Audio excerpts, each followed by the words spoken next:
tema de fibrosis pulmonar idiopática. Una disculpa que nos comentamos un poquito, unos minutos tarde.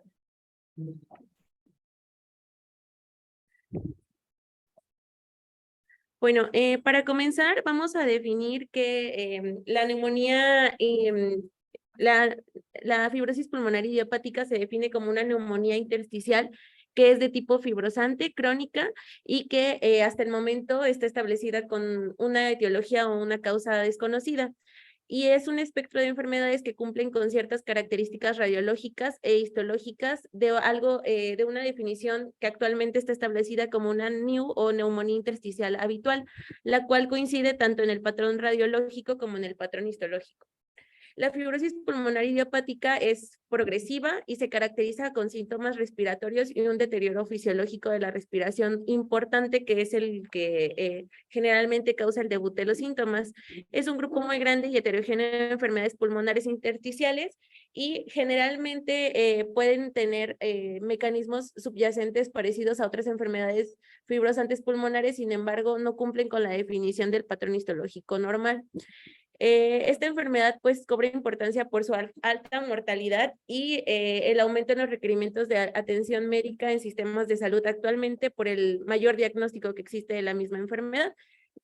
En cuanto a la epidemiología, actualmente no tenemos cifras actuales en México de acuerdo con lo que encontré en la bibliografía, sin embargo, en el mundo la incidencia actual es entre 1 y 13 pacientes por cada 100,000 personas y la prevalencia es de 3 a 45 por cada 100,000. Los países en donde existen las prevalencias reportadas más altas es en Corea del Sur, Canadá y Estados Unidos. Y existe un fenómeno interesante en el cual se ha duplicado la prevalencia desde el año 2000 al 2012 a la actualidad. Esto puede deberse pues a múltiples causas. Algunas de estas son el hecho de que en este momento pues la esperanza de vida es mayor, hay mayor número de tomografías de alta resolución, se utilizan de forma más habitual, hay mayor acceso a que se realicen este tipo de estudios y los hallazgos radiológicos pues son un poquito más habituales que anteriormente. Esta es una tablita de un artículo donde muestran a algunas de los países que tienen el reporte de su incidencia y de su prevalencia. Sin embargo, no existen así cifras para Sudamérica ni para África. Sin embargo, bueno, pues como comentábamos, este ha ido en incremento en todo el mundo de acuerdo a las cifras de la Organización Mundial de la Salud durante los últimos años. Existen factores de riesgo que están establecidos por su asociación con el desarrollo de fibrosis pulmonar idiopática. Sin embargo, pues recordemos que es una enfermedad de causa desconocida. Existen factores genéticos, factores ambientales y de forma muy importante, factores familiares de antecedente de fibrosis pulmonar en los cuales no se identifican factores genéticos como alteraciones monogénicas, sin embargo, sí existe cierta prevalencia dentro de las líneas familiares. Existen variantes raras que se han identificado en algunas cohortes de enfermedades familiares que han estado implicadas en la fibrosis pulmonar idiopática, pero también han estado involucradas en la aparición de forma esporádica de esta enfermedad. Sin embargo, son altamente prevalentes y tienen fuertes efectos en el riesgo individual para desarrollar fibrosis pulmonar idiopática. Y existen algunas variantes un poco más comunes o llamadas comunes que representan una proporción de riesgo menor para toda la población y además tienen efectos menores a la susceptibilidad individual para el desarrollo de la enfermedad. Como comentaba anteriormente, a pesar de ser una enfermedad de causa desconocida, existen factores de riesgo que se asocian de forma importante. Por ejemplo, voy a mencionar algunos de los más importantes como se muestran en la siguiente tabla, los cuales son la edad. Debemos de realizar nuestro diagnóstico sobre todo en pacientes mayores de 60 años, aunque la prevalencia y la incidencia incrementa directamente proporcional a la edad. Está asociado al sexo masculino. Los hombres representan en promedio el 70% de los pacientes con fibrosis pulmonar idiopática y además pues existen diferencias en los antecedentes ocupacionales que tienen estas personas. Sin embargo, bueno, pues esto se ha perdido últimamente o durante los últimos años debido a que ya no hay una diferencia importante entre los factores ocupacionales como anteriormente se hacía de forma tradicional. Sin embargo, el sexo masculino sí se asocia mayormente al desarrollo de fibrosis pulmonar idiopática. Otro factor importante que se ha descrito es el mantenimiento de los telómeros, especialmente asociado a algunas formas familiares de fibrosis pulmonar idiopática o de formas esporádicas de fibrosis pulmonar idiopática. Existen genes que pueden variar la vida de los telómeros, específicamente de los leucocitos. Existen muchos estudios en los cuales se han hecho estudios de la vida o del acortamiento de los telómeros, y hay algunas variantes como en los genes TERC, PARN y DKC que pueden estar asociados a la senescencia celular y acelerar el deterioro del parénquima pulmonar, que puede disminuir el rol normal o habitual de la reparación epitelial pulmonar que conduce a una fibrosis pulmonar. También existen algunos factores asociados a la defensa del huésped, por ejemplo, algunos polimorfismos que pueden estar asociados a algún gen, y hay alelos de riesgo que están presentes que incrementan o disminuyen la expresión para algunos variantes, como por ejemplo la expresión de mucina 5, que es una proteína que pues tiene la función importante del aclaramiento en la función mucociliar, pero al estar pues alterado dentro de esta enfermedad puede condicionar alteraciones en la función pulmonar normal. Puede haber algunas alteraciones en la producción de surfactante, de la integridad del epitelio, también muy importante dentro de la señalización de la fibrosis, como algunos polimorfismos que pueden estar asociados a proteínas que están ligadas a la susceptibilidad para fibrosis pulmonar, o que pueden estar activando vías intranucleares que pueden activar factores profibróticos dentro del epitelio pulmonar, como el caso de ACAP13. También existen factores medioambientales, los cuales tienen una asociación bien establecida con el desarrollo de fibrosis pulmonar idiopática, como son el tabaquismo. Hay muchos estudios en donde pues es el factor ambiental más evidente que existe. Como veremos más adelante, puede haber un patrón en el cual existe enfermedad pulmonar obstructiva crónica asociada con fibrosis pulmonar idiopática. Sin embargo, bueno, no existe como tal una clasificación para estos pacientes con antecedente de tabaquismo, pero es muy importante el índice tabáquico de exposición en ellos. También, como habíamos comentado previamente, las exposiciones ocupacionales como asbestosis, metales, pueden estar ligadas con el riesgo de desarrollo de fibrosis pulmonar idiopática, y la contaminación ambiental. Existen algunas enfermedades que pueden condicionar el hecho de que incremente el riesgo de iniciar con alteraciones, o la sintomatología que puede no estar muy bien establecida de forma inicial en la fibrosis pulmonar idiopática, como el reflujo gastroesofágico, la enfermedad por apnea obstructiva del sueño, puede haber disbiosis pulmonar, infecciones virales, que las infecciones, como veremos a continuación, se asocian más bien a las exacerbaciones de una FPI ya establecida. Y como mencionamos previamente, la historia familiar, que tiene que ver con alteraciones no monogénicas, pero sí el incremento del desarrollo de esta enfermedad en los familiares de primera línea, que pueden tener variaciones entre la edad y el patrón con el cual se presentan estas enfermedades entre cada uno de los familiares. Y bueno, pues el acortamiento de los telómeros. Para realizar una sospecha diagnóstica es muy importante considerar pues algunas situaciones de la persona afectada. Generalmente el diagnóstico se realiza en personas mayores de 60 años. Puede ser en personas de edad mayor, pero entre personas de 40 a 59 años es muy importante considerar algún otro diagnóstico alternativo, debido a que no debería de ser pues nuestra primera sospecha o nuestra sospecha inicial.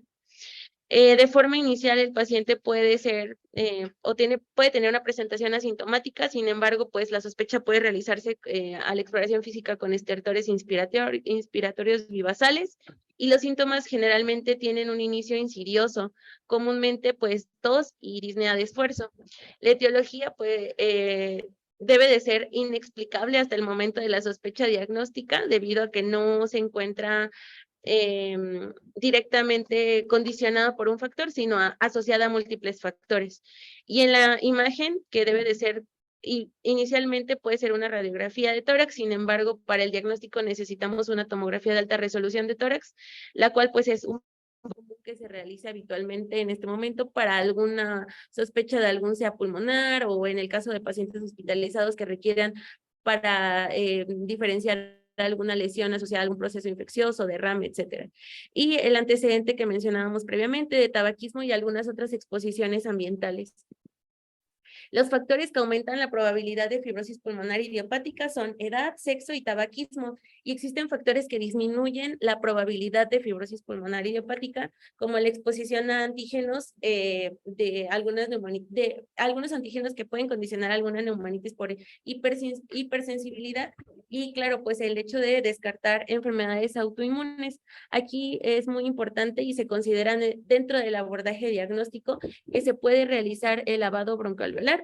Previamente, pues, era un factor de riesgo para una exacerbación para FPI, sin embargo, actualmente no existe evidencia de que incremente o que sea causa de una exacerbación. Se puede realizar ante la sospecha de alguna otra enfermedad y sobre todo en poblaciones menores de 60 años, pero sí, en todos los pacientes se deben de descartar enfermedades autoinmunes, por lo cual pues se debe de considerar pedir PSG, PCR, ANAS, factor reumatoide y los anticuerpos de la sospecha que tengamos contra alguna otra manifestación sistémica o extrapulmonar de alguna enfermedad autoinmune. Si existen afecciones sistémicas, puede ser nuestra sospecha inicial para corroborar o apoyar un poco más al diagnóstico de la enfermedad pulmonar intersticial. Y aquí es muy importante que se descarten las exposiciones que puedan estarlo condicionando, como enfermedades del tejido conectivo, medicamentos o factores ambientales en el trabajo y en casa. Entonces, aquí la sospecha inicial, pues como lo vemos aquí constantemente en los pacientes que ingresan a piso de hospitalización o incluso que vienen a servicios de urgencias o de consulta externa, muchos de ellos cuentan con alguna tomografía de tórax, entonces pues la sospecha y el diagnóstico se puede realizar con una tomografía de alta resolución de tórax, porque en esta enfermedad específicamente un patrón definitivo o probable tiene desde un 80 hasta un 95%, de acuerdo con lo que veremos a continuación, de coincidencia con el patrón histopatológico que se reporta para hacer el estudio, para hacer el diagnóstico definitivo, por lo cual, si tenemos estos patrones, no se necesitan hacer más pruebas invasivas para confirmar el patrón histológico. Evidentemente, si no cumple con los criterios de estos patrones, pues probablemente sí sea necesario realizar algún otro estudio de extensión para corroborar el diagnóstico que sospechamos. Entonces, el patrón NEW o el patrón de neumonía intersticial usual definitivo contempla la presencia de un patrón que sea predominantemente subpleural y basal de fibrosis, que tenga una distribución heterogénea. Esto quiere decir que tenga áreas de pulmón normal o sanas que se intercalan con fibrosis y el signo de panal de abeja. En el patrón definitivo puede haber o no bronquiectasias y atelectasias por tracción, y el hecho de que involucre el lóbulo superior hace que tenga una distribución craneocaudal un poquito más uniforme. El hecho de que haya algunas adenopatías en mediastino puede ser común en los pacientes con FPI, pero se asocia con peores resultados o peor pronóstico. Entonces, esta tablita que muestro a continuación son las características tanto de la distribución como de la imagen que debemos encontrar en la tomografía de alta resolución y el nivel de coincidencia que tiene con el patrón histopatológico. Entonces, para el patrón NEW definitivo o NEW, que coincide en un 90% con el patrón patológico, la distribución de las lesiones, como mencioné previamente, es generalmente subpleural y basal, y tiene estas áreas muy heterogéneas de pulmón normal con fibrosis, y generalmente estos pacientes pueden o no tener síntomas. Las características de la tomografía son lesiones en panal de abeja o panalización, con o sin bronquiectasias por tracción, con engrosamientos interlobares y septales irregulares, además de sobreposición de un patrón reticular a un patrón de vidrio despulido leve.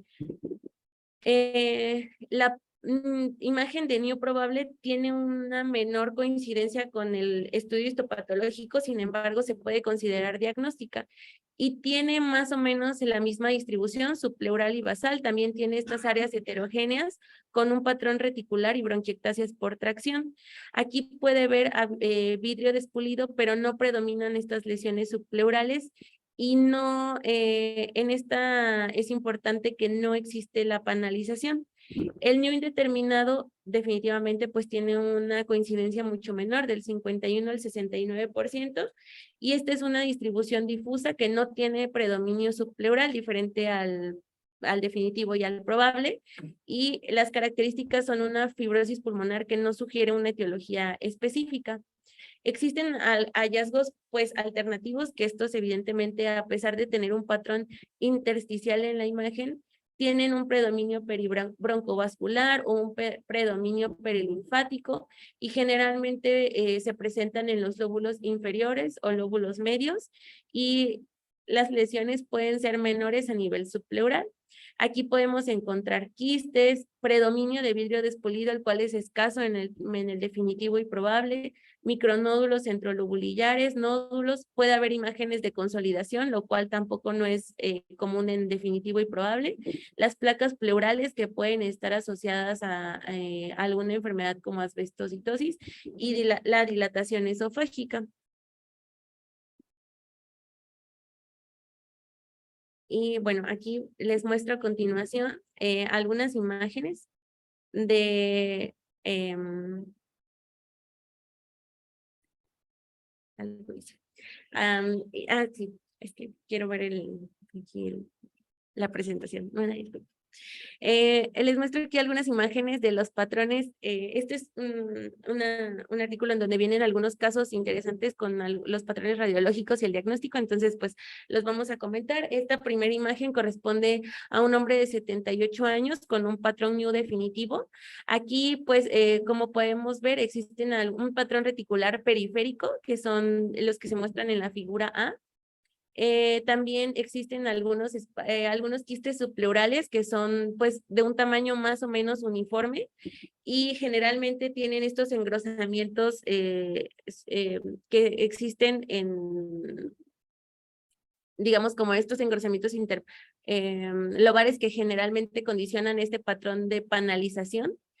Y en el corte sagital del pulmón derecho e izquierdo podemos ver la distribución periférica que tiene este patrón, y el predominio, como decíamos previamente, del lóbulo superior y medio, que si tiene afección superior va a tener una distribución craneocaudal más uniforme. Y es muy importante pues mencionar esta parte en donde existe estas lesiones que se observan muy heterogéneas, porque existe la presencia de una imagen de pulmón normal sobrepuesta con una imagen de fibrosis pulmonar. La siguiente es una imagen que también es una tomografía de new definitivo, en donde existen algunas enfermedades reticulares periféricas y existe afección del lóbulo superior. Aquí existe una distribución que las alteraciones no cruzan los segmentos, se mantienen, y existen algunas bronquiectasias por tracción, y también existe un predominio del patrón de panal de abejas en los lóbulos medios e inferiores, pero sí se contrastan con algunas áreas de pulmón normal. Existen algunas imágenes de retículos pequeños y también alteraciones de fibrosis avanzada. Puede existir pues mucha confusión para nosotros que no somos tan expertos en ver estas imágenes, para distinguir entre algunas bronquiectasias por tracción periféricas y sobrepuestas con estos parches de panal de abejas, pero pues al final de cuentas en esta imagen cumple con las mismas características para el diagnóstico.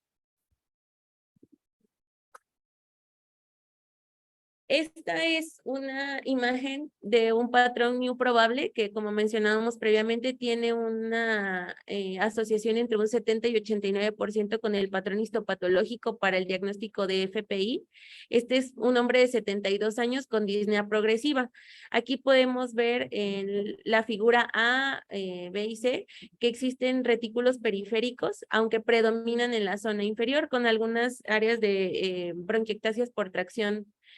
Pareciera que existen panal de abeja en algunos espacios subpleurales, sobre todo como en donde están las derechas del área de la figura C.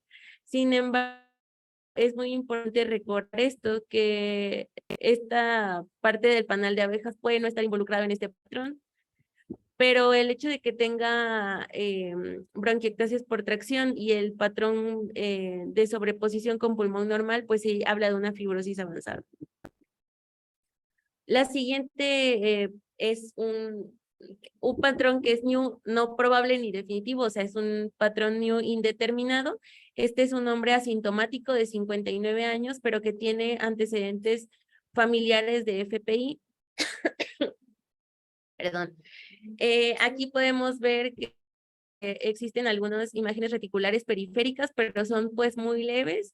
En ambos lóbulos inferiores no hay bronquiectasias, no hay panal de abejas. Aquí la prueba de función pulmonar está totalmente normal y esto pues se considera parte del espectro de una anormalidad pulmonar intersticial temprana, es decir, alteraciones radiológicas sin una traducción clínica. Y en estos pacientes, sobre todo que tengan un antecedente familiar de una FPI, con alteraciones radiológicas ya establecidas, a pesar de ser indeterminadas, se les debe de dar un seguimiento en el tiempo que, como veremos más adelante, no tiene una temporalidad específica porque debe de ir de acuerdo con los recursos del hospital y de las posibilidades del paciente. Obviamente, pues se debe de individualizar. Sin embargo, sí existe cierta probabilidad de progresión.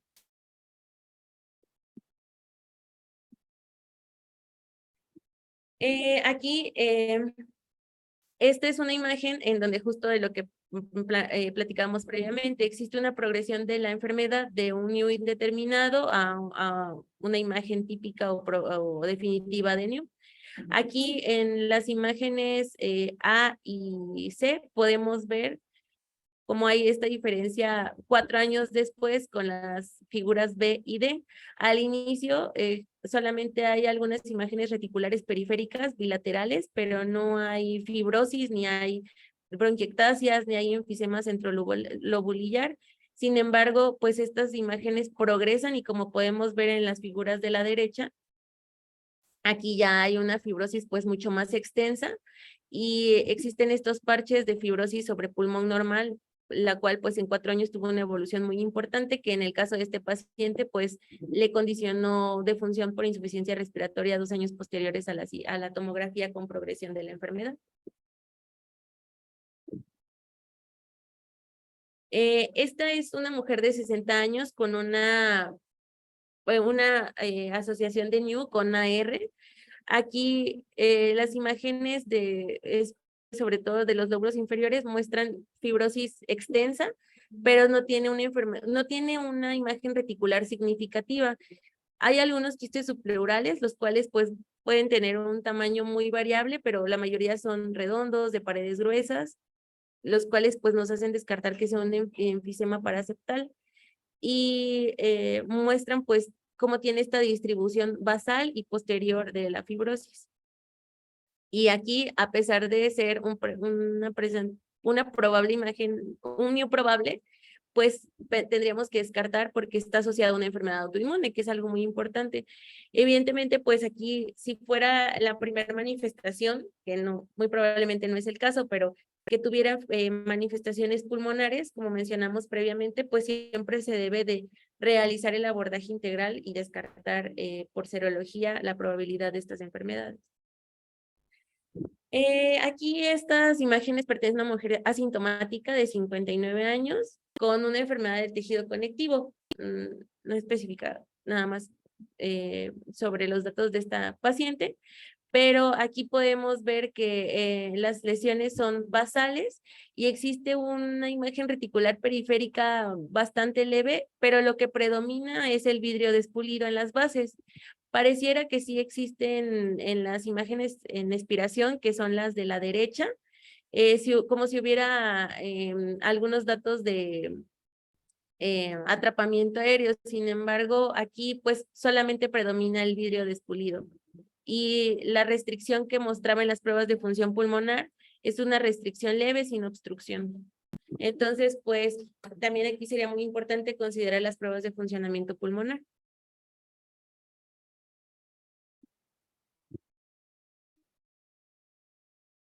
Y esta imagen corresponde a una mujer igual, no, perdón, a un hombre de 74 años con antecedente de fibrosis pulmonar idiopática, pero aquí este antecedente es muy importante porque hizo que se retrasara el diagnóstico de cáncer de pulmón, porque generalmente pues las lesiones que se siguen a través del tiempo pueden tener cambios y pueden tener progresión, pero por ejemplo aquí este paciente tiene una lesión que de acuerdo con el reporte de histopatología fue una adenocarcinoma en el lóbulo inferior posterior izquierdo. Entonces, pues se identificó un año después debido a que las imágenes de fibrosis se sobreponían con el adeno-CA.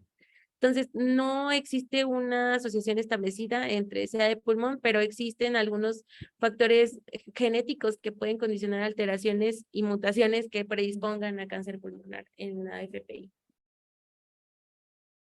Y bueno, de estos patrones pulmonares radiológicos, como mencionábamos previamente, tienen una asociación con el resultado histopatológico, el cual no se requiere de forma definitiva para poder llevar a cabo el diagnóstico y tienen una coincidencia más o menos, si es definitivo, del 90% de que el diagnóstico sea acertado.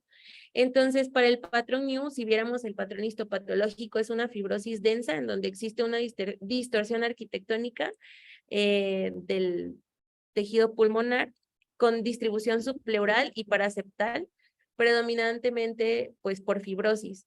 Tiene alteraciones irregulares del parénquima por estos focos de depósito de fibroblastos y es muy importante que, como hemos mencionado, es un diagnóstico por descarte. En el estudio histopatológico exista ausencia de características que nos sugieran un diagnóstico alternativo y que evidentemente en la clínica y en la imagen no encontremos alguna lesión que sugiera un tumor pulmonar, que nos sugiera alguna enfermedad de tejido conectivo o alguna enfermedad ocupacional asociada a cambios importantes dentro del pulmón.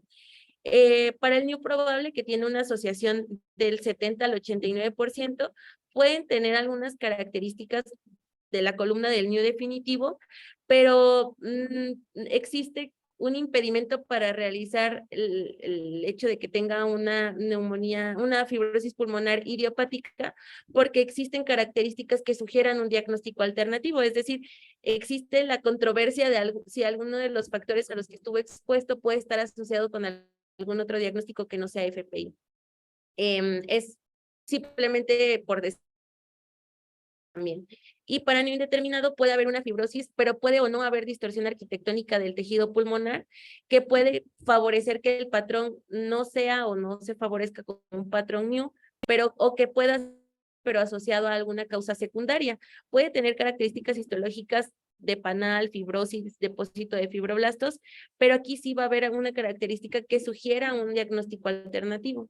Y en los diagnósticos alternativos es muy importante pues que exista fibrosis del patrón que no sea new, como mencionábamos previamente, consolidaciones, predominio de vidrio despulido, que no haya predominio subpleural, sino basal, que los engrosamientos paraseptales no recobren importancia y algunas características histológicas importantes, pero con la sospecha de un diagnóstico alternativo, que era lo que platicábamos aquí en nuestra tablita número 1, en el cual puede haber quistes, vidrio, nódulos, consolidaciones, placas pleurales e incluso alteraciones mediastínicas como dilatación esofágica. Y algo que en lo que nos hace énfasis la última guía del 2022 de la ATS es que el diagnóstico tiene que llevarse a cabo por una discusión multidisciplinaria. Es decir, que los hallazgos clínicos, radiológicos que están disponibles, los histopatológicos, deben de ser discutidos por todo el equipo que pueda considerarse necesario para llevar el protocolo del paciente, porque es un consenso de expertos el diagnóstico de FPI. Y el diagnóstico, la importancia del diagnóstico radica en que se puede hacer un cambio significativo en la progresión de la enfermedad y también en el impacto que se tiene en la sobrevida del paciente si se inician fármacos que modifiquen el curso de la enfermedad y que no se inicien fármacos que puedan incrementar la mortalidad del paciente. Entonces, si la tomografía de alta resolución es un patrón indeterminado, no es ni definitivo ni probable, se debe de sugerir que se realice o que se busque intencionadamente un diagnóstico alternativo. Y aquí podemos realizar un análisis citológico del líquido de lavado broncoalveolar, que era lo que comentábamos brevemente. Anteriormente se pensaba que podía condicionar una exacerbación aguda de las no infecciosas para FPI, sin embargo no es así. Entonces, en el caso de que exista la sospecha para una neumonitis, por ejemplo, por hipersensibilidad, se debe de realizar el lavado broncoalveolar. También la biopsia de pulmón. Aquí es muy importante que, bueno, dentro de la última guía se considera la criobiopsia pulmonar transbronquial y también la biopsia transbronquial por broncoscopía. Esto es muy importante porque tradicionalmente, o bueno, de acuerdo con lo que leí, la broncoscopía solamente tiene acceso a lo que esté accesible al introducirse en el bronquio. Sin embargo, con una aguja transbronquial se podría acceder a alguna lesión que se encuentre fuera a través del bronquio.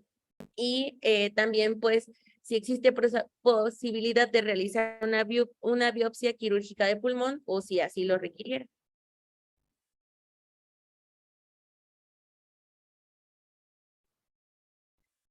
Bueno, en cuanto al tamizaje y la detección temprana, es importante mencionar que existe una fase asintomática de la enfermedad, es decir, antes de que se desarrolle alguna alteración en la función pulmonar, pueden, tanto en pacientes con FPI y con alguna enfermedad pulmonar idiopática fibrosante que no sea FPI, pueden existir una fase previa en la cual no existen síntomas y la función pulmonar se mantiene normal. Y también hay alteraciones histopatológicas que inicialmente se pueden detectar en individuos de alto riesgo antes de que incluso inicien los síntomas. Y las anomalías radiológicas, como mencionábamos previamente, pueden estar presentes varios años antes de que se realice el diagnóstico establecido de FPI. Y esto es muy importante porque existen alteraciones intersticiales pulmonares que no tienen ninguna relevancia clínica más que el seguimiento en el tiempo porque pueden progresar. Entonces, las anomalías intersticiales pulmonares, que son estas que acabamos de mencionar, están presentes en el 2 al 5% de todas las personas que pasan a una tomografía de alta resolución. Y lo hemos visto pues aquí muy constantemente, que son pacientes que llegan por alguna otra situación y se realiza una tomografía de tórax y entre al menos 2 al 5% van a tener alguna anomalía intersticial pulmonar. Es común que tengan una progresión radiológica y la tasa de progresión es muy variable. Puede ser durante los primeros 2 años del 20% y en los siguientes 4 a 6 puede ir hasta el 50% de progresión.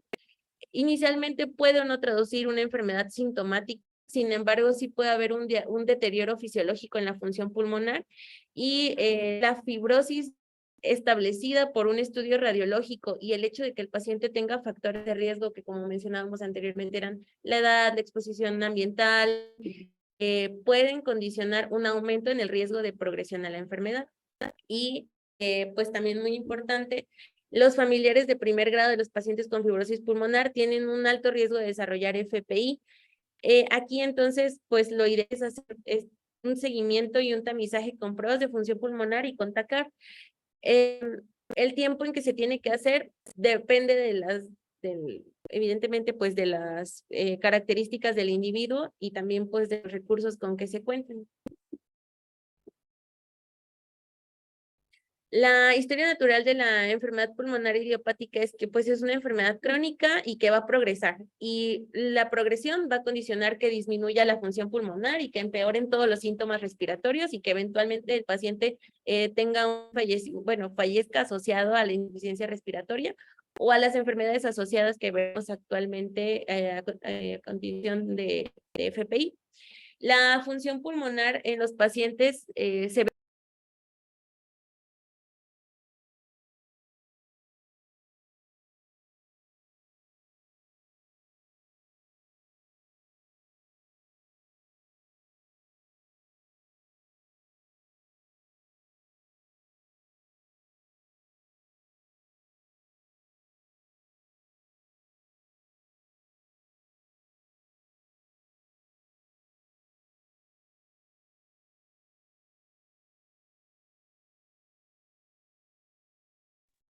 Perdón, se desconectó mi computadora.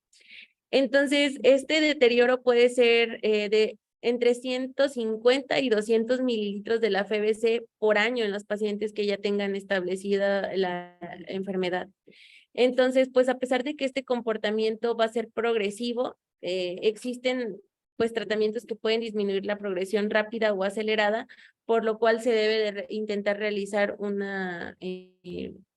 abordaje oportuno. Y en cuanto a la historia natural de la enfermedad, pues justamente es esto, ¿no? La predisposición genética que existe en etapas tempranas de la vida, después las alteraciones intersticiales pulmonares que aparentemente no tienen una trascendencia clínica al momento de que se integran como un hallazgo radiológico, como una etapa previa al diagnóstico de FPI y generalmente pues en etapas tempranas y en la edad media pueden tener síntomas o síntomas muy moderados que después estos pueden progresar y al acudir a recibir atención médica y encontrar un patrón que ha cambiado con una sospecha diagnóstica después de los 60 años, puede condicionar el diagnóstico de FPI y pues posteriormente llevar a esta fibrosis extensa que abarca pues todo el parénquima pulmonar y que deteriora la función de los pacientes. Este es como el curso natural de esta enfermedad y dependemos de la evaluación radiológica por una tomografía de alta resolución. Como muchos síntomas son inespecíficos, pues inicialmente sí, puede haber un retraso importante en el diagnóstico, sobre todo porque inicialmente puede haber disnea de esfuerzo, intolerancia al ejercicio y esto puede ser pues abordado por otras enfermedades, principalmente por causas cardíacas que no nos hacen sospechar de una causa pulmonar.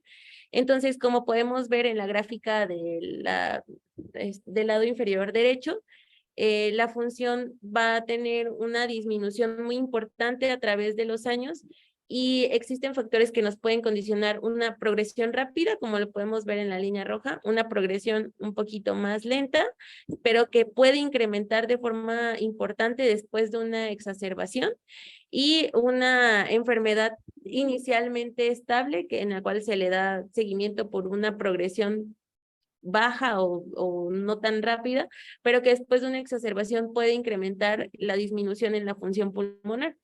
Esto pues evidentemente tiene que suceder a través de los años después del diagnóstico. Sin embargo, algunos otros sí pueden permanecer estables durante varios años antes de iniciar a progresar. Y generalmente las exacerbaciones que pueden ocurrir en estos pacientes pueden ocurrir en cualquier momento y realizar o condicionar una pérdida acelerada de la función pulmonar e incluso pueden condicionar la muerte en estos pacientes. La progresión de la enfermedad se va a manifestar tanto por los hallazgos radiológicos como por la disminución de la capacidad vital forzada en una prueba de función pulmonar.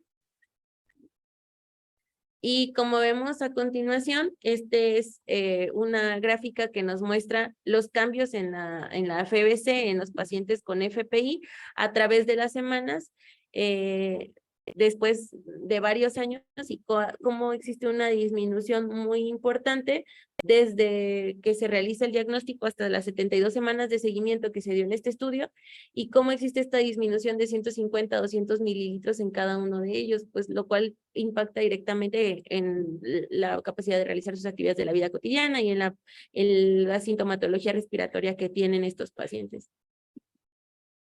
Los retrasos significativos en el tiempo para el desarrollo para el diagnóstico definitivo y el desarrollo de los síntomas están documentados siempre con una mediana de 1 a 2 años y los respiratorios inespecíficos que platicábamos previamente pueden estar previos al diagnóstico, como la disnea de esfuerzo y la intolerancia al ejercicio.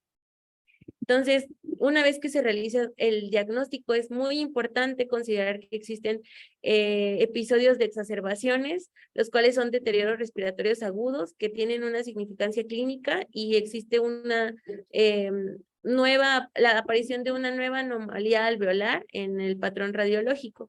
Entonces, por una tomografía lo podríamos ver como una nueva alteración que puede ser consolidación, vidrio despulido o puede haber una nueva área de fibrosis pulmonar y esta pues se va a correlacionar con el patrón histológico de daño alveolar.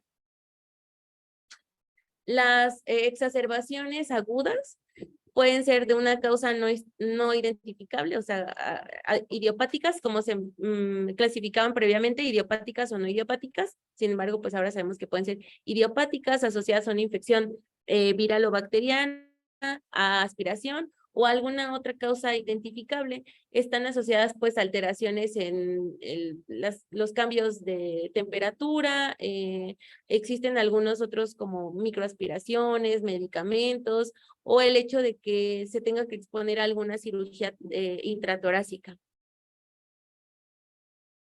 Las exacerbaciones en estos pacientes solamente se confirman en el 5 a 10% de ellos, sin embargo, siempre existe la sospecha de una exacerbación hasta en el 20% de estos pacientes. Y la mediana de sobrevida después de una exacerbación es de 3 a 4 meses. Y la mortalidad hospitalaria en el contexto de estos pacientes con FPI es hasta del 50%. Es por eso que una vez que se detecta una exacerbación, pues tiene tiene el 50% de probabilidad de morir durante su internamiento.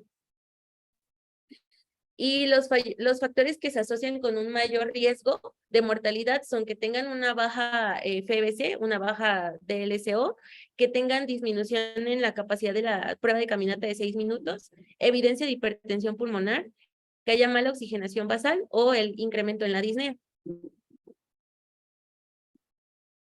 Existen comorbilidades tanto respiratorias como no respiratorias que pueden incrementar tanto los síntomas como la sobrevida del paciente. El hecho de que tenga un mayor número de comorbilidades reduce la sobrevida del paciente de 66 hasta 35 meses, o sea, casi el 50% de sobrevida disminuye cuando existen otras comorbilidades no controladas en el paciente. Entonces, tanto la tomografía como la fibrosis, tanto fibrosis como enfisema por tomografía y la DLCO deben de considerarse como marcadores de gravedad. Algunas comorbilidades importantes son EPOC, cáncer de pulmón, enfermedades cardiovasculares, y pues estas es importante que mencionemos que pueden tener algunos factores de riesgo compartidos, como el antecedente de tabaquismo positivo, edad avanzada o algún factor genético. Entre el 6 y el 67%, o sea, es súper variable de pacientes con enfermedad pulmonar intersticial, pueden tener enfisema y EPOC asociado a FPI. Y más o menos el 30% de estos pacientes con enfisema y EPOC con FPI que no tienen enfisema y EPOC tienen cambios enfisematosos en las imágenes. Entonces, la fibrosis pulmonar combinada con imágenes de enfisema se han definido como un síndrome distinto que tiene varios tipos de fibrosis pulmonar, en donde coexiste la FPI con el enfisema. Pues obviamente esto es mucho más grave, ¿no? Estos pacientes que tienen esta enfermedad de combinación de FPI con enfisema tienen unos volúmenes pulmonares que están paradójicamente preservados, pero tienen algunos defectos, sobre todo de tipo obstructivo, restrictivo combinados, que condicionan un deterioro importante de la función pulmonar y pues se asocia con frecuencia a hiperpulmonar. El hecho de que un paciente tenga enfisema en la combinación de ambos se asocia es un efecto pues aditivo de mayor mortalidad, independientemente de la cantidad de fibrosis que tenga.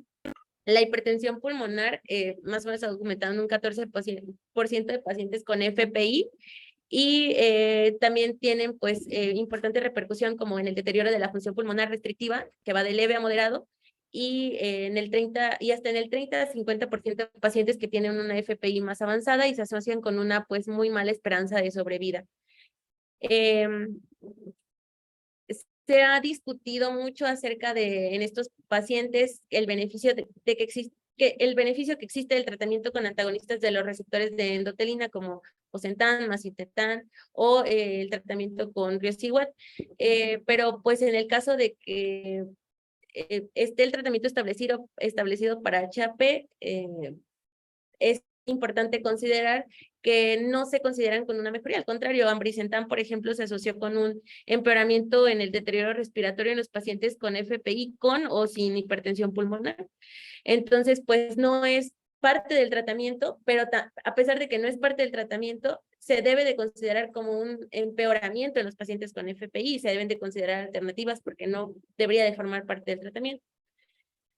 En el caso de treprostinil, inhalado sí mejoró la capacidad para el ejercicio en pacientes con HAP que tengan FPI, por lo cual se debería de considerar como parte del tratamiento sintomático, no así con los antagonistas de los receptores de endotelina. Pues como la paciente que teníamos,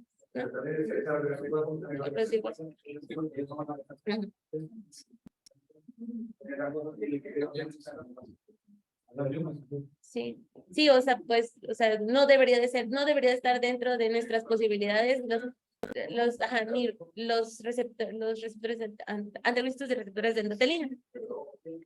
Pero con treprosi, pues mejore, en teoría de lo que hay evidencia es que mejora la capacidad del ejercicio, que pues el tratamiento para fibrosis no mejora los síntomas, entonces pues sí es una alternativa para mejorar la capacidad que tienen estos pacientes.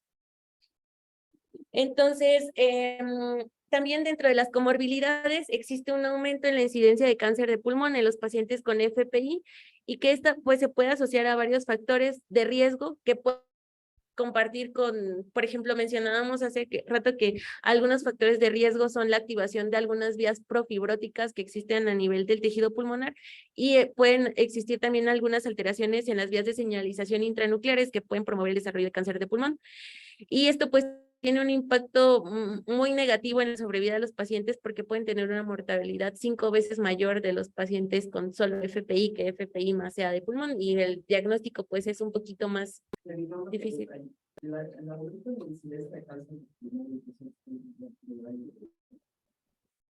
Es algo que está bien demostrado o hay un sesgo de selección porque son pacientes que están siguiendo constantemente revisando, constantemente haciendo los estudios y cualquier anomalía en una participa la Sí, yo creo justo eso, o sea, hay un sesgo desde el diagnóstico de FPI porque hay un mayor número de estudios que se realizan o hay un mayor acceso a las tomografías de tórax que anteriormente no había. Desde ahí creo que hay un sesgo en el diagnóstico. Y el otro es que estos pacientes pues tienen un seguimiento tomográfico específico y la progresión año con año en la tomografía pues se tiene que revisar y se tiene que hacer una comparación. En la población habitual o sea, en la población abierta no existe un tamizaje para el cáncer de pulmón. Esa es la diferencia. Entonces no podríamos ponernos a hacer tacares a todos para descartar cáncer de pulmón y en ellos sí los tenemos que hacer. Entonces sí es un sesgo, pero aquí una característica es que estos pacientes pueden tener muchas alteraciones, por ejemplo, de las vías de cáncer y FPI. No estoy segura. Hola, doctora, perdón, estamos aquí de inquisitivos. Es Hola, que doctor. le comento a Diana que tengo la duda de que si la incidencia de cáncer de pulmón en pacientes con fibrosis pulmonar idiopática realmente está aumentada o existe ahí un sesgo de seguimiento en cuanto a que son pacientes que tenemos cautivos y constantemente se les está haciendo estudios de imagen, entonces pues los detectas con mucha más frecuencia que aquellos pacientes a los que no les estás haciendo estudios de imagen de manera repetitiva. Ese es uno. Y dos, si sí existe realmente un incremento en la incidencia, si usted sabe o conoce cuál es el riesgo relativo de padecer cáncer de pulmón en pacientes con fibrosis pulmonar idiopática. Ah, ok, doctor. Sí, está establecida la relación. Me parece que también recordemos que uno de los factores de riesgo importantes para FPI es el antecedente de tabaquismo. Entonces, esto pudiese influir porque generalmente van a ser pacientes que tienen el factor de riesgo de tabaquismo. No tengo ahorita el dato como del riesgo relativo para cáncer pulmonar. O sea, sé que está establecido la relación, pero más que propiamente por la FPI o solamente por la FPI, creo que sí hay otros factores. Uno es el tabaquismo, otro lo que decía, evidentemente en el seguimiento, pues se hacen más estudios de imagen en estos pacientes. Pero le consigo el dato del riesgo. Gracias, doctora.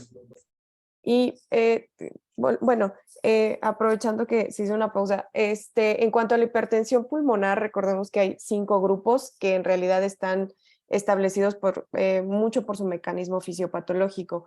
Lo que comentábamos ayer de apnea del sueño, perdón, el lunes, de apnea del sueño y enfermedades intersticiales entran dentro del grupo 3. Generalmente es por hipoxia, ese va a ser su mecanismo. El término de hipertensión arterial pulmonar, como tal, arterial, o sea, cuando el problema es a nivel del vaso, generalmente corresponde al grupo 1. En el resto, en cuanto a denominaciones, hipertensión pulmonar, efectivamente no hay, hasta el momento hay 3 vías para el tratamiento de hipertensión pulmonar. Ya hay protocolos en donde se está estudiando una 4ª vía. El único fármaco que tiene evidencia para el grupo 3 en pacientes con enfermedad intersticial, específicamente para FPI, es treprostinil inhalado, que hasta donde tengo entendido no hay en México. Es el único fármaco que está como aprobado para este grupo de pacientes.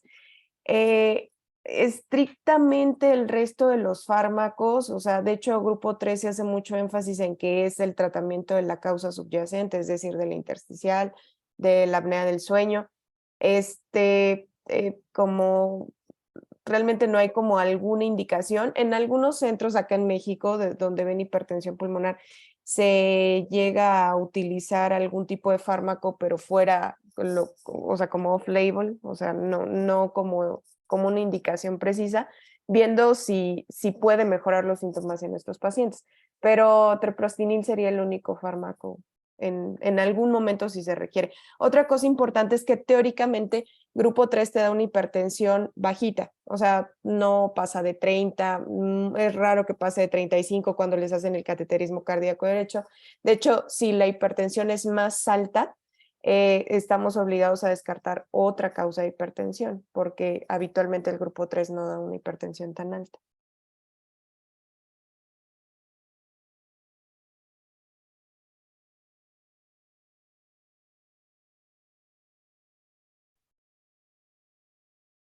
Gracias, doctora.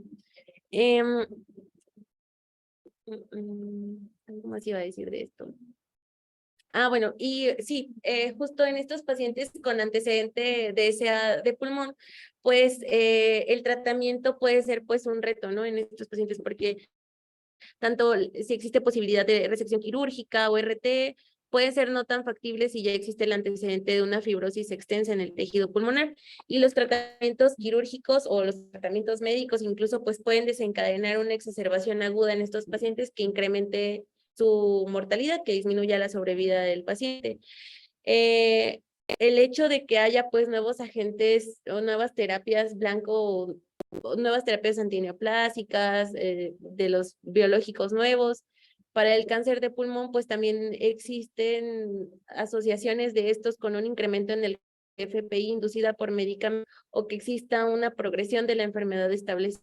Entonces, pues sí, es un reto importante tanto el diagnóstico como el tratamiento por pues, el riesgo que existe del beneficio pues sobre el daño que se le puede hacer al paciente. Algunas otras enfermedades pueden ser pues apnea obstructiva del sueño, enfermedad cardiovascular, que tenga TEP, reflujo gastroesofágico, y el tratamiento de efectivo o adecuado de la enfermedad o de la comorbilidad puede afectar positivamente la calidad de vida y la sobrevida de estos pacientes. En cuanto al tratamiento, pues es importante comentar que se debe de realizar un manejo multimodal, o sea, así como inicialmente comentamos, el diagnóstico es pues consenso de expertos por un abordaje multidisciplinario, el tratamiento pues también debe de ser un manejo multimodal. Y actualmente, bueno, previamente pues existía mucha controversia acerca de pues cómo se deberían de iniciar los medicamentos.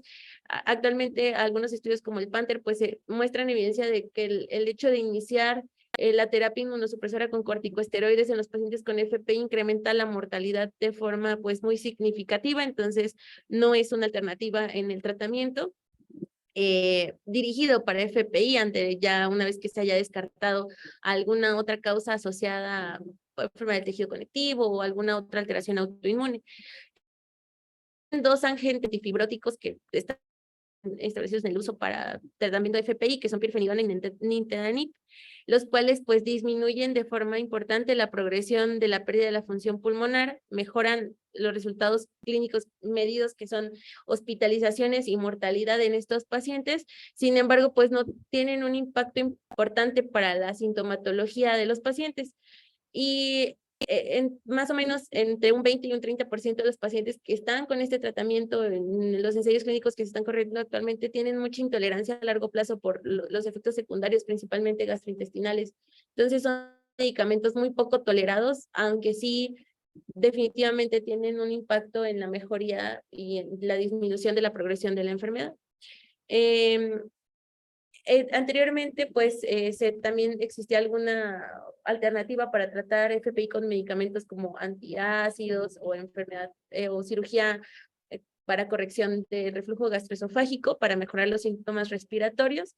Sin embargo, pues estos se deben de utilizar para el tratamiento de enfermedad por reflujo gastroesofágico y los síntomas que sean relacionados a esta enfermedad no tienen ningún efecto significativo en la progresión de la FPI, o sea, esto no es ya algo que se deba de realizar de forma rutinaria si el paciente no lo presenta. Y pues no hay un cambio significativo en que, a pesar de que la cirugía puede ser segura en estos pacientes, que haya un beneficio en la progresión de la enfermedad. Evidentemente puede haber disminución en las exacerbaciones agudas o las hospitalizaciones, pero pues esto asociado más bien a la enfermedad, no a la FPI. También se deben de considerar algunas otras intervenciones para los pacientes con enfermedad progresiva, las cuales son el uso de oxígeno suplementario, rehabilitación pulmonar, control de peso, nutrición y pues trasplante de pulmón.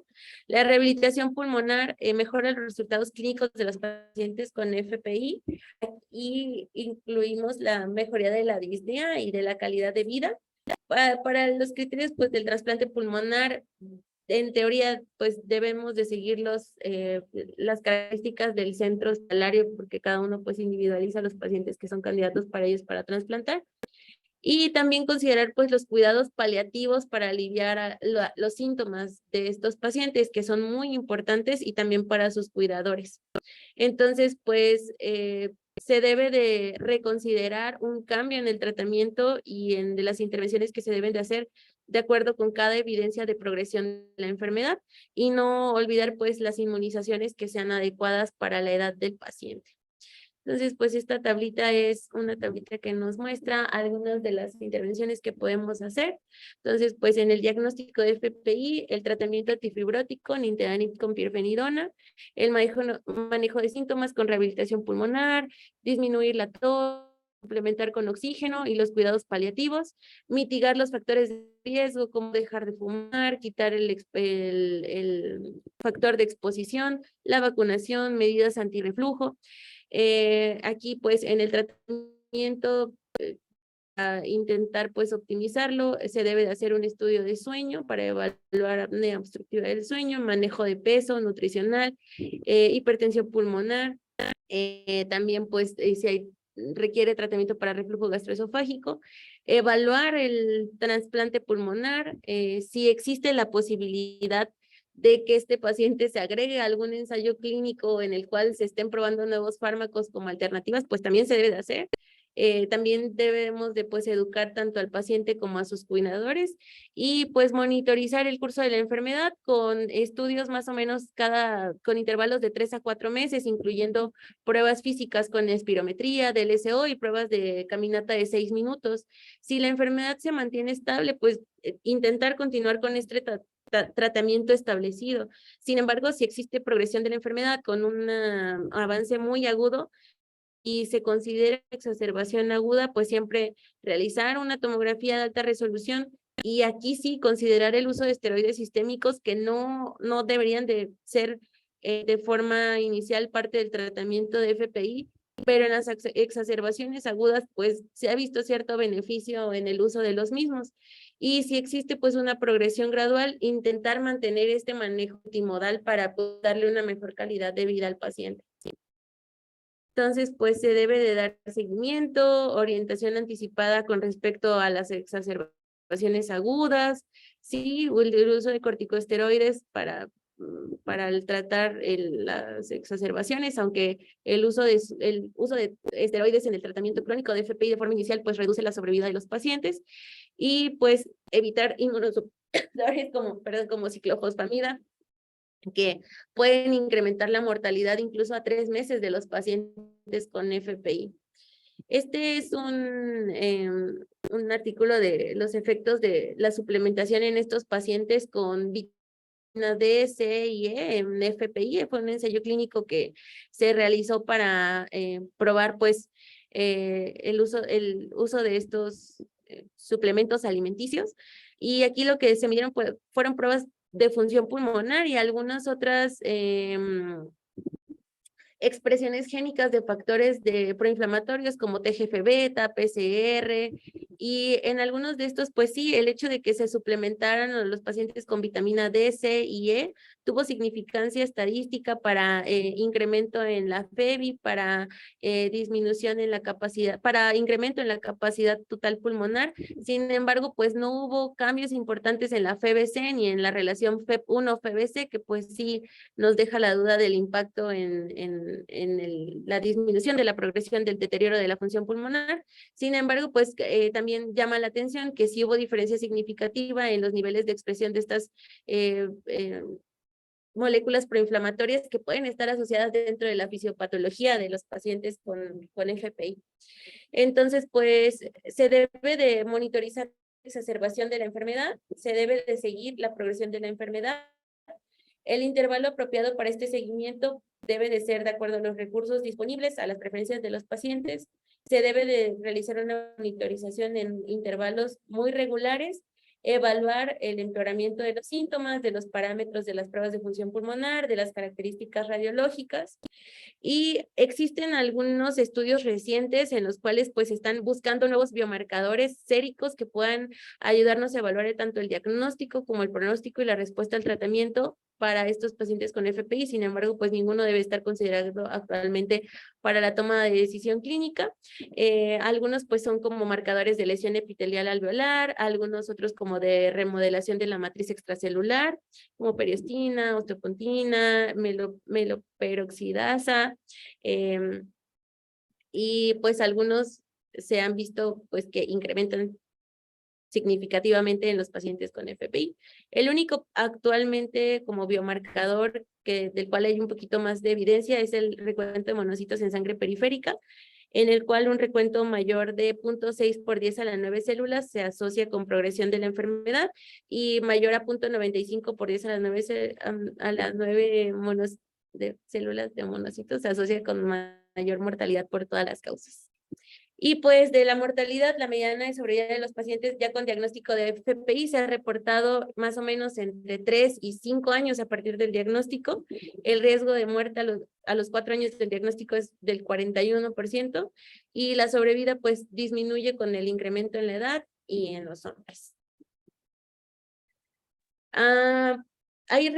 Dentro de la estadística, pues parece que ha habido una mejoría de la sobrevida en los últimos años, pero más bien parece que esto se explica porque se han diagnosticado más temprano estas enfermedades y pues al uso del cambio de la enfermedad con los antifibróticos.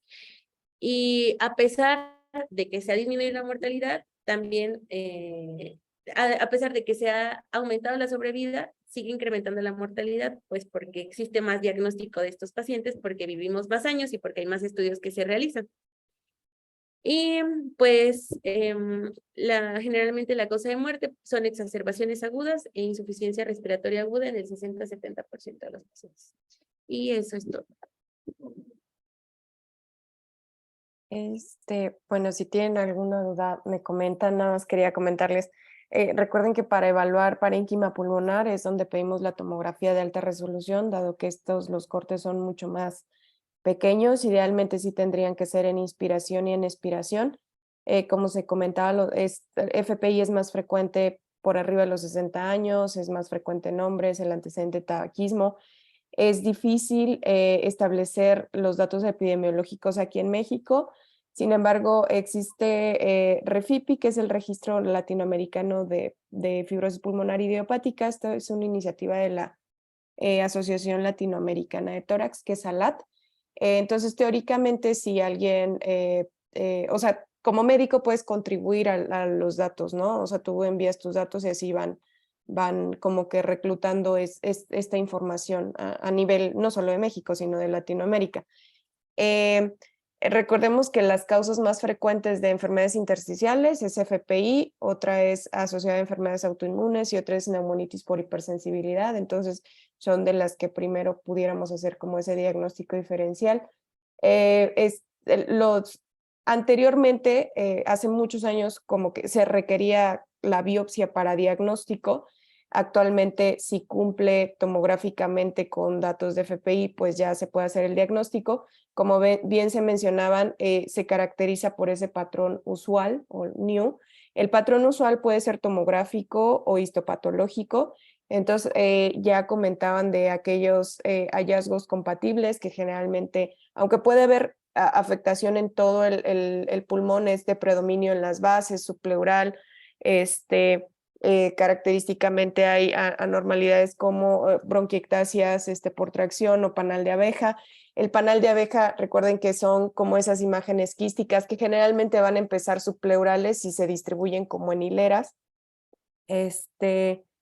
Sí hace mucho énfasis en que el diagnóstico se tiene que hacer por consenso. Es complejo porque pues creo que es difícil como organizar todo esto en muchos centros, ¿no?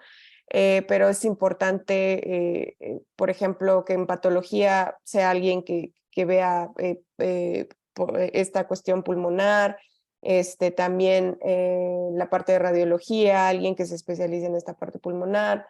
La intervención de los reumatólogos es bien importante porque mencionábamos que las asociadas a enfermedades autoinmunes son importantes, ¿no? Esto en general de todas las enfermedades intersticiales. En cuanto a tratamiento, están estos dos fármacos. Si hay otros ensayos clínicos que están incluyendo otras moléculas, hasta el momento aprobados son estos dos. Nintedanib te da efectos gastrointestinales, de una manera de decirlo, el principal es diarrea, pero prácticamente todos los pacientes que estén con esas dosis terapéuticas van a tener diarrea. Es algo que se les tiene que comentar a los pacientes. Generalmente se les da manejo sintomático. Es menos frecuente los síntomas gastrointestinales que son poco tolerados, pero sí los hay, ¿no? No hay hasta ahorita evidencia de que se puedan utilizar los dos fármacos en conjunto. Habitualmente se utiliza uno u otro. Algo también importante que comentaba en alguna sesión previa es que FPI es progresiva. O sea, de primera instancia, o sea, estos fármacos como pirfenidona y nintedanib son antifibrosantes. Entonces, FPI, desde el primer momento en el que nosotros establecemos el diagnóstico, se inicia el antifibrosante. En los primeros ensayos clínicos que se hicieron, te decía, bueno, debe tener, por ejemplo, una FBC o una DLCO entre este y este rango. Muchas veces a los pacientes los encontramos ya con mayor deterioro de la función pulmonar y la realidad es que en la práctica diaria, si hay un deterioro importante y se sale de esos parámetros que nos dicen estos ensayos clínicos, la sugerencia es empezar el tratamiento. Aunque el deterioro de la función pulmonar sea importante. Entonces, FPI de entrada ya es tratamiento. En algunas otras enfermedades se va evaluando si hay deterioro de la función pulmonar y es lo que les comentaba que entra en esas enfermedades fibrosantes progresivas. Entonces, a ellos se pudiera evaluar, pero FPI, una vez que hay un patrón usual, se tiene que iniciar el tratamiento con antifibrosante. Sí, es bien importante esto que se comentaba, que desde un inicio, por ejemplo, a ellos enviarlos a nutrición y a rehabilitación. Bueno, no sé si hay algún comentario.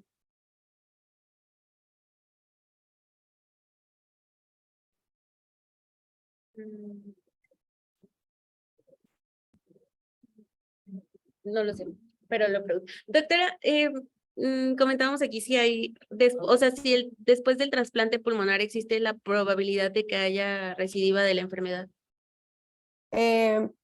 No, generalmente les va bien con el trasplante. Ahora, la cuestión del trasplante, dijo, aquí en México es un tema un poco complejo aún, a corto plazo, ¿no? O sea, porque nosotros lo vemos en la literatura y pensamos en esto de trasplante. El único lugar en donde se hace trasplante en México actualmente es en Monterrey. Sí hay iniciativa de que se eche a andar el programa en otras instituciones, el INER ha estado trabajando en eso, pero a corto plazo es complejo que lo vayamos a ver. Yo creo que van a pasar varios años. Muchas gracias. No sé si alguien tenga alguna otra duda. Muchas gracias, doctora. Pues creo que no hay más dudas. Ok, bueno, Muchas gracias. Nos gracias, vemos doctora. mañana. Perdón, doctora, si hay otra pregunta más. Me con la pregunta, pero ya ve que los de farmacia luego se ponen locos porque no tenemos siempre las presentaciones del INTE. Y luego lo prescriben, la recomendación es que sea 2 veces al día, pero a veces se da el que es de, o sea, el que al final del día completa 3 veces por día. Y según yo, hay estudios que se han comparado que no hay diferencias en eso de dosis. Así es muy boba la pregunta, pero es que lo he visto constantemente. Perdón, no escuché bien. ¿Alguien me podría repetir que esté más cerca? A ver si quieres dar aquí. Ajá. Ya veo que aquí en la farmacia, tenemos una sola presentación o las 2 presentaciones de Nintendo. Generalmente la que tendríamos que usar es la de 150. A Ajá, que ver, sean esa 300. es la que se pide, porque la dosis son 150 cada 12 horas. No tendría caso utilizar una dosis más baja. A veces se han confundido, es un problema en cuanto a la solicitud y han llegado piezas de 100, pero la que se utiliza es la de 150. La de 100 se utiliza, Nintedanib se utiliza para otro tipo de condiciones, incluso cáncer Sí. pulmonar, o sea, y por eso está esa presentación, pero para enfermedad intersticial son 150 cada 12. Gracias. Sí, es un tema, lo del NINTE, porque ven que está en esto de, ay, se me fue el nombre, pero, o sea, tiene que ser autorizado, tenemos que meter estos formatos para la autorización. A veces, aunque se haga el trámite, no sé qué, hemos tenido algunos detalles con el número de pacientes que se supone que hay y con las piezas que llegan, y creo que a veces como que se trata de distribuir, pero estrictamente la dosis es esa, una cápsula de 150 cada 12 horas.